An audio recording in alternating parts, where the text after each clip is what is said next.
Merhaba sinema severler. 2000 yıl öncesinden en iyi 10 filmi listeledim. Hazırsanız başlayalım çünkü bu liste öyle bir liste ki izlemeyenin film bilgisi eksik kalır. Matrix, Keanu Reeves'in bilgisayar korsanı Neo'yu canlandırdığı bu film, gerçekliğin aslında bir simülasyon olduğunu keşfetmesiyle başlıyor. Yani hayatımız bir bilgisayar oyunu gibi. Acaba benim hayatımın yeniden başlat tuşu nerede? Matrix'in en güzel yanlarından biri görsel efektleri. Bullet time tekniğiyle çekilen sahneler o kadar etkileyiciydi ki izleyiciler vay canına demekten kendilerini alamadılar. Ayrıca filmin felsefi boyutu da var. Gerçeklik nedir? Özgür irade var mıdır? Bu sorular seyircileri düşündürmeye devam ediyor. Tabii bir de şu kırmızı hap mavi hap meselesi var. Keşke hayattaki bütün zor kararlar bu kadar basit olsaydı. Dövüş Kulübü, Brad Pitt ve Edward Norton'un başrolde olduğu bu film, modern hayatın sıkıcılığına isyan eden bir adamın hikayesini anlatıyor. İlk kural, Dövüş Kulübü hakkında konuşmamak.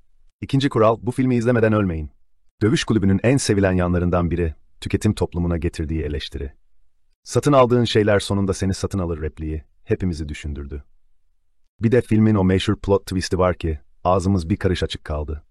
Edward Norton ve Brad Pitt'in performansları öyle iyiydi ki, sanki gerçekten dövüşüyorlarmış gibi hissettik. Ama lütfen evde denemeyin, yoksa anneniz sizi dövebilir. Sıradaki filme geçmeden abone ol butonuna bir tıklamanızı rica ediyorum. Abone olmak ücretsiz ve çok kazançlı. Bir tıkla onlarca film videosundan haberdar olacaksınız. Yatırım tavsiyesidir. Listeye devam edelim. Forrest Gump. Tom Hanks'in canlandırdığı Forrest, IQ'su düşük ama kalbi kocaman bir adam. Hayat ona ne verirse onu alıyor. Tıpkı çikolata kutusu gibi. Ama dikkat, bazen acı çikolata da çıkabilir. Forrest Gump'ın en güzel yanı insana umut vermesi. Forrest'ın saf iyiliği ve azmi hepimize ilham veriyor. Filmin tarihi olayları, Forrest'ın hikayesiyle harmanlama şekli de muhteşem. Vietnam Savaşı'ndan Watergate skandalına kadar birçok olay Forrest'ın gözünden anlatılıyor. Tom Hanks'in performansı o kadar iyiydi ki aptal olan kim diye sormadan edemedik. Bir de şu meşhur "Koş Forrest koş" repliği var ki spor salonundaki koşu bandında bile motivasyon kaynağımız oldu. İyi, kötü ve çirkin. 3 silahlı adam gömülü bir hazineyi arıyor. Ama asıl hazine bu filmi izleme deneyimi. Clint Eastwood'un bakışları öyle keskindi ki ekrandan çıkıp bizi vurmasından korktuk. Filmin en sevilen özelliklerinden biri, Ennio Morricone'nin unutulmaz film müziği. O ıslık sesini duymayan kalmadı herhalde. Sergio Leone'nin yönetmenliği de bir başka. Geniş çekimler, yakın yüz planları ve o gergin düello sahneleri, western türüne yeni bir soluk getirdi. Clint Eastwood'un puro adam karakteri o kadar cool ki, sigarayı bırakmış olanlar bile özendi. Ama sağlığınız için sigarayı değil, bu filmi için. Pulp Fiction, Quentin Tarantino'nun bu kült filmi, birbirine bağlı suç hikayeleriyle dolu. John Travolta'nın dans sahnesi o kadar iyiydi ki, izlerken ayaklarım kendiliğinden kıpırdamaya başladı. Pulp Fiction'ın en sevilen yanlarından biri, doğrusal olmayan anlatım tarzı. Hikayeler öyle ustaca iç içe geçirilmiş ki, izlerken beynimiz jimnastik yapıyor sanki. Tarantino'nun diyalogları da bir başka. Hamburger hakkındaki o meşhur konuşmayı duyduktan sonra, fast food'a bakış açımız değişti. Bir de şu meşhur bavul var, içinde ne olduğunu hala merak ediyoruz.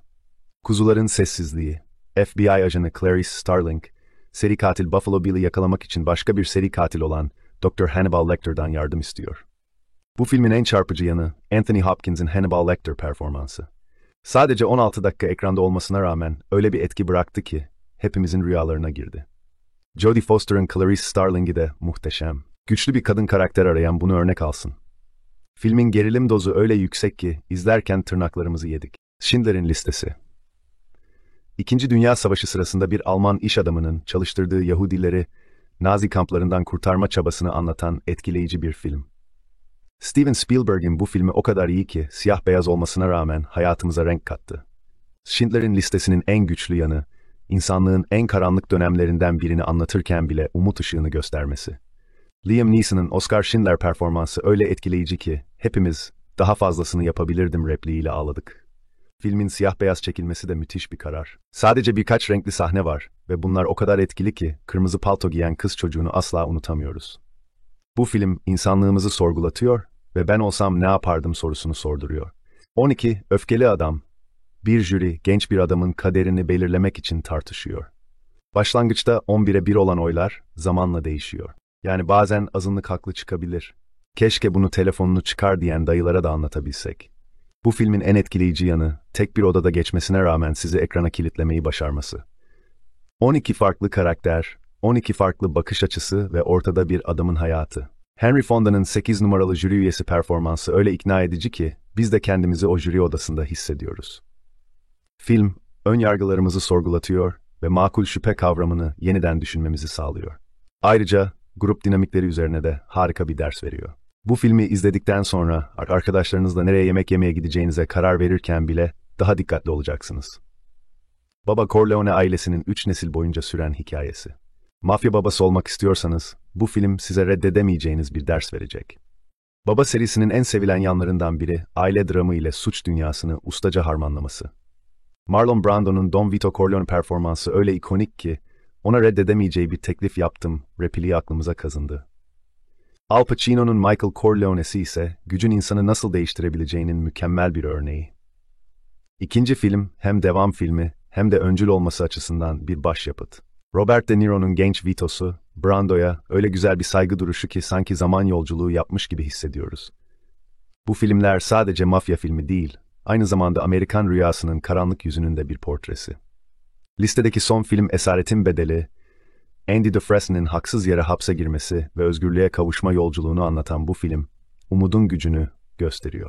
Esaretin Bedeli'nin en güzel yanı, dostluğun ve umudun en zor şartlarda bile insanı ayakta tutabileceğini göstermesi. Tim Robbins'in Andy Dufresne ve Morgan Freeman'ın Red'i arasındaki dostluk, hepimize arkadaşlığın değerini hatırlatıyor. Filmin en etkileyici sahnelerinden biri, Andy'nin tüm hapishaneye opera dinlettiği an. Müziğin özgürleştirici gücünü hepimiz hissediyoruz. Bir de şu meşhur kaçış sahnesi var ki, hepimizi şaşkına çevirdi.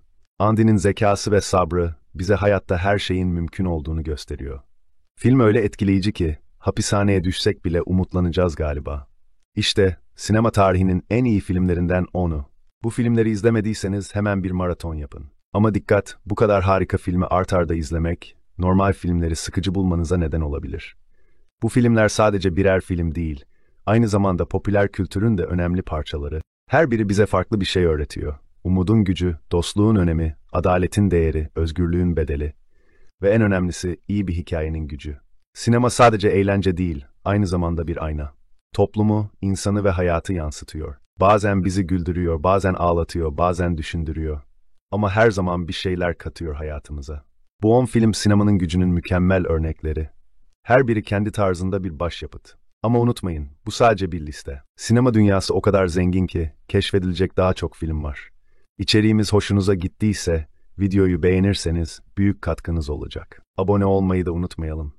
Son olarak, bu filmleri izlerken patlamış mısırınızı hazırlamayı unutmayın. İyi seyirler, görüşmek üzere, hoşça kalın.